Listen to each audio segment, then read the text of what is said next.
तो अब हम एटॉमिक स्ट्रक्चर का जो जनरल इंट्रोडक्शन पार्ट है हम उसको शुरू करते हैं। तो अगर हम देखें कि उस जनरल पार्ट में क्या है, तो सबसे पहला पॉइंट ये बात समझ में आती है कि atomic number equal to number of protons equal to number of electrons this in neutral atom. In neutral atom, ये जो बात है ये न्यूट्रल एटम की बात है। अब अगर हम देखें mass number equal to number of protons plus number of neutrons this one.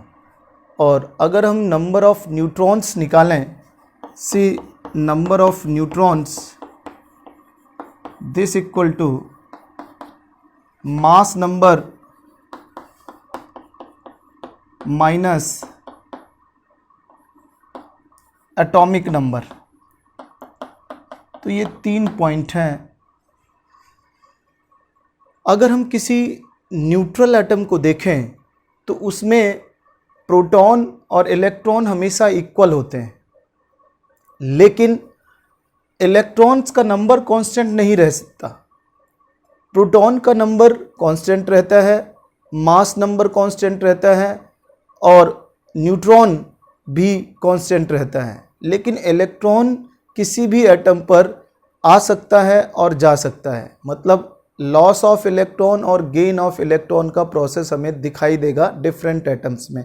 तो इसका मीनिंग ये है कि अगर हम किसी भी आयंस में, हमारे पास जो आयंस होंगे वो 2 तरह के होंगे, कैटायन एंड एनायन। तो कैटायन की बात करें अगर, तो कैटायन बनता है form by loss of electron और एनायन बनता है form by gain of electron. अगर हम देखें कि हमें नंबर ऑफ इलेक्ट्रॉन्स निकालना है, तो नंबर ऑफ इलेक्ट्रॉन्स किसी भी कैटायन में अगर निकालने की कोशिश करें तो number of electron equal to atomic number minus number of positive charge. और किसी एनायन में अगर इलेक्ट्रॉन निकालना है तो number of electron equal to atomic number minus plus number of negative charge. इस तरह से ये हम किसी भी आयंस के इलेक्ट्रॉन, प्रोटॉन और न्यूट्रॉन निकाल लेंगे। अब अगर हम देखें तो हमारे पास एक सिंपल सा क्वेश्चन है, वो ये है, क्वेश्चन कुछ इस तरह से है जो आपका जेईई में आ चुका है। क्वेश्चन क्या है, if number of neutron become half,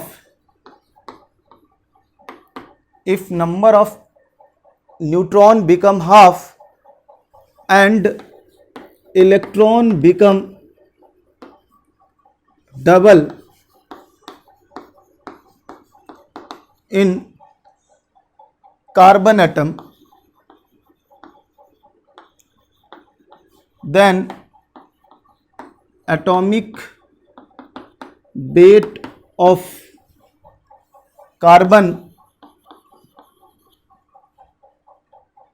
A option, increases by 25%, B option decreases by 25%, C option remains same D option become या increases by 50%. this तो इस क्वेश्चन का आंसर क्या होगा?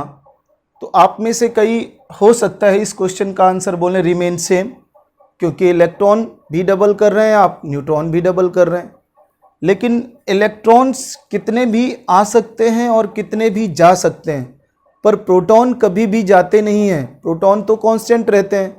तो अगर हम कार्बन की बात करें तो इसका आंसर जो होगा वो ये देखिए क्या बनेगा, कार्बन में 6 प्रोटॉन और 6 न्यूट्रॉन, क्योंकि कार्बन का जो एटॉमिक वेट या मास नंबर है वो 12 होता है। दिस अब आप क्या कर रहे हैं, अब आप ये कर रहे हैं कि उस कार्बन के प्रोटॉन को तो आप कुछ भी नहीं कर रहे हैं, न्यूट्रॉन को आप हाफ कर रहे हैं, तो न्यूट्रॉन को हाफ कर देंगे तो इसका मतलब अब उसके पास 3 न्यूट्रॉन रह गए, तो 6 प्रोटॉन प्लस 3 न्यूट्रॉन, इस तरह से उसका मास नंबर 9 बनेगा और इनिशियली वो 12 था। तो इसका मतलब क्या हुआ, मास नंबर या एटॉमिक वेट डिक्रीजेस बाय 25%। कैसे? क्योंकि 12 था, 9 रह गया, तो डिक्रीज हो गया 3 का डिक्रीज हो गया, और अगर उसका मास नंबर 3 डिक्रीज हो गया तो उसको परसेंटेज मिलेंगे, तो डिक्रीजेस बाय 25%। हम देखें आइसोटोप्स। आइसोटोप्स क्या है? आइसोटोप्स हैं different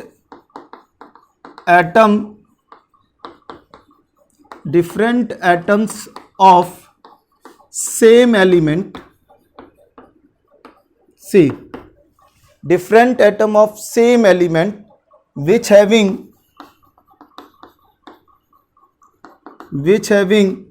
same atomic number but different mass number,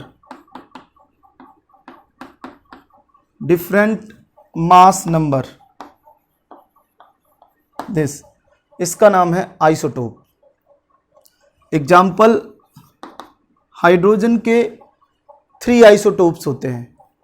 hydrogen, सी hydrogen 3 isotopes, 1H1, 1H2, 1H3।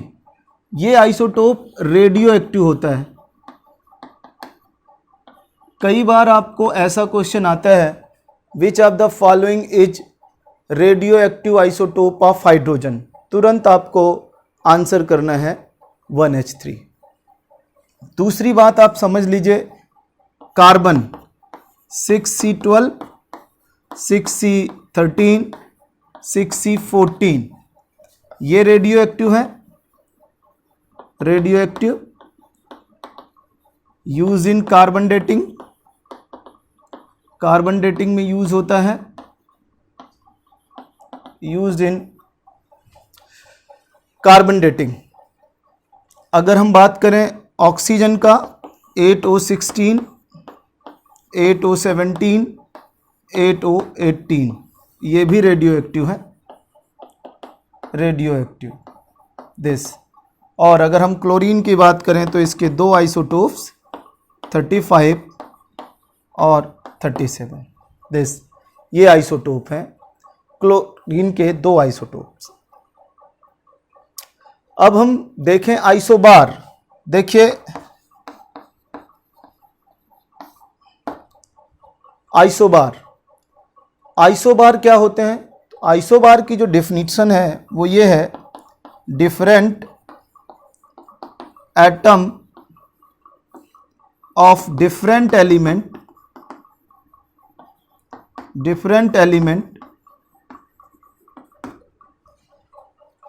having equal mass number, having equal mass number but different equal mass number but different atomic number. This इसका example है, अगर हम देखें तो सबसे popular example है 18 argon 40, 19 potassium 39, 20 calcium 40. ये इसका बेस्ट एग्जाम्पल है. This best example. Second example इसका है 7 and 14, 6C 14. इस तरह से ये दो एग्जाम्पल हैं इसके. तो हमने आइसोटोप्स और आइसोबार समझ लिए. अब हमने इस पर एडवांस का एक क्वेश्चन है, आपको वो करके देखना है. देखिए क्वेश्चन क्या है. How many type of molecules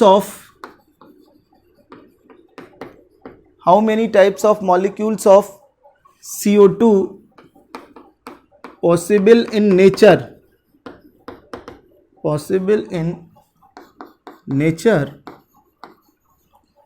if carbon and oxygen present in 3 isotopes. Already आपने पीछे पढ़ रखा है. देखिए ऑप्शन ए 6, बी 12, 6, 9, 12, 18. दिस कहते हैं how many type of CO2 molecule possible in nature if carbon present in 3 isotopes and oxygen present in 3 isotopes. अगर हम देखें तो देखिए कार्बन के 3 आइसोटोप्स हैं. कार्बन 12, कार्बन 13 और कार्बन 14 से. कार्बन 12, कार्बन 13 और कार्बन 14.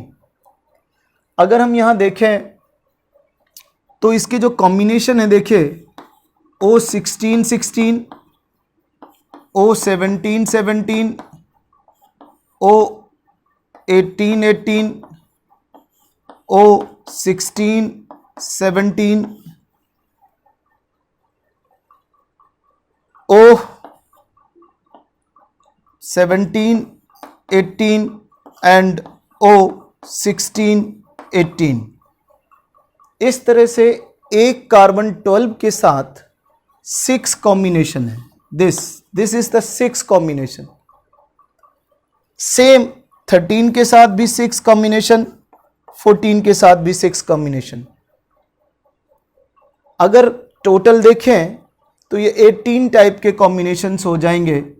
और इस तरह से नेचर में 18 टाइप्स के कार्बन डाइऑक्साइड मॉलिक्यूल पॉसिबल हैं. लेकिन जो मोस्ट इंपॉर्टेंट है वो यही रहेगा, कार्बन का 12, ऑक्सीजन 16, ऑक्सीजन 16. ये वाला सबसे ज़्यादा 99% मिलेगा. बाकी सब आइसोटोप्स अनस्टेबल होते हैं. इसलिए कार्बन का जब कार्बन डाइऑक्साइड का मोलर मास आप निकालते हैं तो ये 44 ये है. So this is the most stable and common molecules of carbon dioxide. लेकिन अगर प्रोबेबिलिटी देखें तो प्रोबेबिलिटी देखने पर हमारे पास 44 मॉलिक्यूल, प्रोबेबिलिटी देखने पर हमारे पास 18 टाइप्स के मॉलिक्यूल्स होंगे, पर मोस्ट कॉमन जिसका मॉलिक्यूलर मास 44 होता है. चलिए अब हम आगे डिस्कशन करते हैं. इस तरह से इसमें एक बात और समझ लीजिए, ज़रूरी नहीं है कि आपको कार्बन डाइऑक्साइड का क्वेश्चन आए. आपको क्वेश्चन आ सकता है हाइड्रोजन कितने टाइप्स के हैं, वाटर कितने टाइप्स के हैं. इस तरह से किसी भी आइसोटोप से रिलेटेड क्वेश्चन आपको पूछा जा सकता है. और आपको करना है, देखिए क्वेश्चन क्या है. An element X is isotope with calcium. An element X is isotope with calcium. How many neutron present in X? How many neutron present in X if it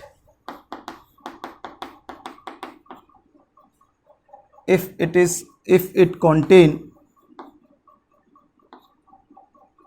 if its atomic weight 38,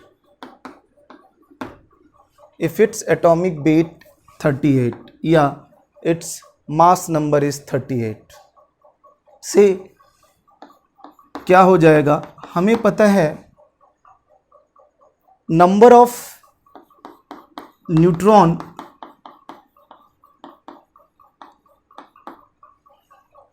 हमें यहाँ पे number of neutrons निकालना है, तो हमें पता है number of neutron equal to mass number minus atomic number, और हमें पता है कि इसका एटॉमिक नंबर किसके बराबर हो जाएगा? जिसका ये आइसोटोप है, और आइसोटोप्स किसके साथ है? ये कैल्शियम के साथ।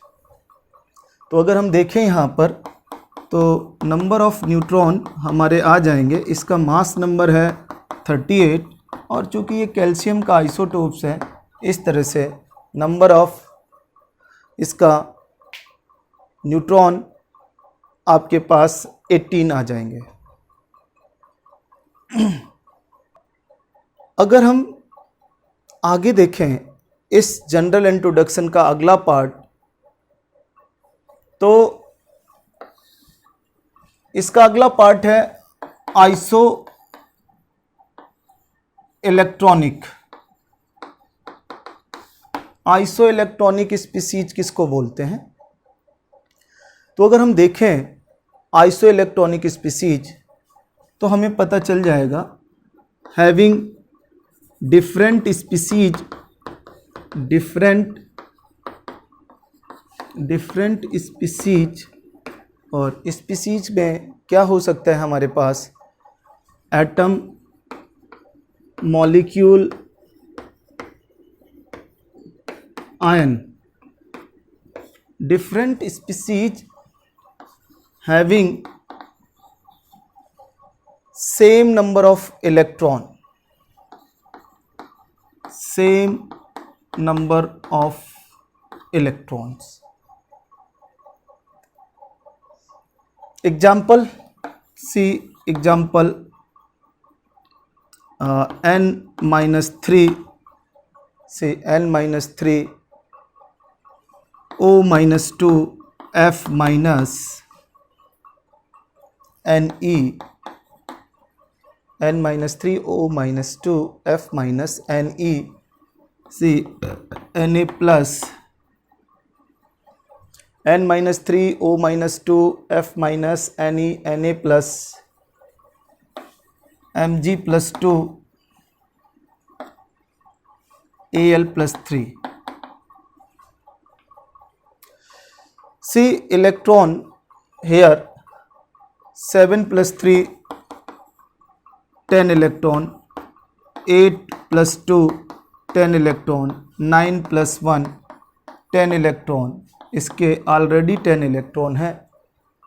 Hair 11 minus 1, 10 electron, 12 minus 2, 10 electron, 13 minus 3, 10 electron। पीछे हमने डिस्कस किया हुआ था आपको कि अगर हम किसी भी आयन्स में इलेक्ट्रॉन निकालते हैं, तो एनायन में इलेक्ट्रॉन निकालने का तरीका होता है atomic number plus number of negative charge. Cation में जो तरीका होता है atomic number minus number of positive charge, ऐसे इलेक्ट्रॉन निकाल लेते हैं। दूसरा बेस्ट पॉपुलर एग्जाम्पल, 2 एग्जाम्पल हैं, और ये आइसो इलेक्ट्रॉनिक बहुत काम की चीज़ है। आगे आपको डिफरेंट टॉपिक्स में यूज करना है इनको, तो ये सेट आपको पता होने चाहिए। दूसरा है आपके पास P minus 3, S minus 2, Cl minus argon, K plus Ca plus 2 and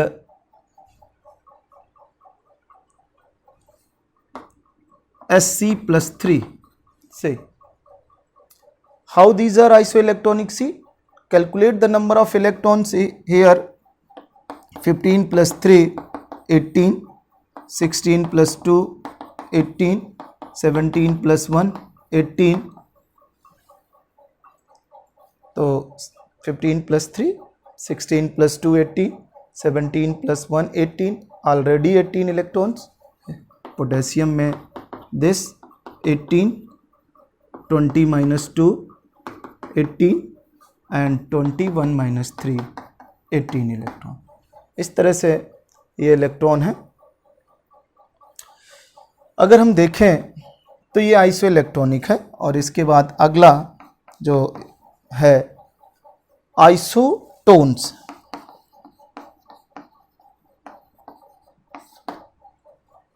isotones क्या है? आइसोटोन्स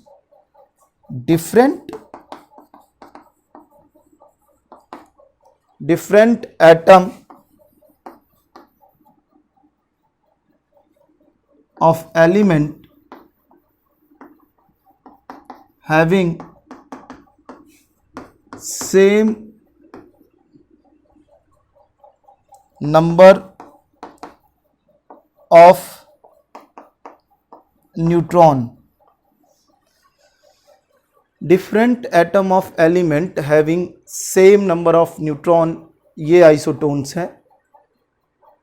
तो इस आइसोटोन्स को अगर हम देखें तो एग्जाम्पल इसका 4Be9 या 4Be9 5B10. दूसरा एग्जाम्पल आप लिख सकते हैं 11Na23 12Mg24. ऐसे हजारों एग्जाम्पल आप आइसोटोन्स के बना सकते हैं. तो आइसोटोन्स ये हो गया आपका, जिसको आपको जानना है. इस तरह से हमने जो डिस्कशन किया आइसोटोप्स, आइसोबार, आइसोटोन और आइसो इलेक्ट्रॉनिक. अब जो सबसे इम्पोर्टेंट डिस्कशन है हमारा वो आइसो एस्टर्स पर है. देखिए आइसो एस्टर्स क्या है.